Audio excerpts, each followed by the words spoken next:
Bangladesh billboard অ্যাসোসিয়েশনের সিলেটের প্রান্তীয় সদস্যবৃন্দ, আজকে যে সংবর্ধনা অনুষ্ঠানে আয়োজক, সবাইকে আসসালামু আলাইকুম।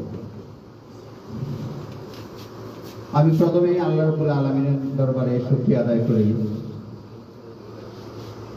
যে আজকে এই পর্যন্ত একটা নির্বাচনে, আমার জীবনে কখনো আমি নির্বাচনে দাঁড়াইনি এবং নির্বাচনকে আমি খুব বেশি ভয় পাই। আজকে এই নির্বাচনের ব্যাপারে আমি কোনো কিছু জানতাম না, কিন্তু আমার ঢাকার বিলবোর্ড অ্যাসোসিয়েশনের সম্মানিত সভাপতি এবং সদস্যবৃন্দরা আমাকে সিলেট থেকে সিলেক্ট করেছে। এটা অবশ্য নমিনেশন পেপার কেনার পরে আমি জানতে পারছি।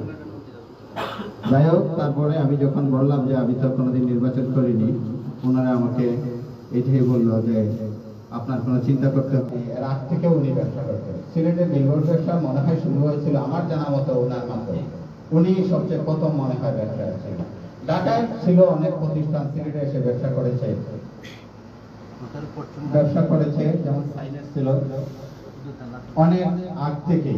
এবং সিলেটে আমাদের এরপরে আমি যেটা জানি, যেমন আমাদের অনুপ্রাসের ভাইবান সারি ভাই, উনিও ব্যবসা করেছেন। এরপরে আমরাও আসছি, তারপর আরো অনেক সিরিয়ালি আমি হয়তো বলতে পারবো না, কিন্তু সব মিলেই তো আমরা 8 জন আছি। চেষ্টা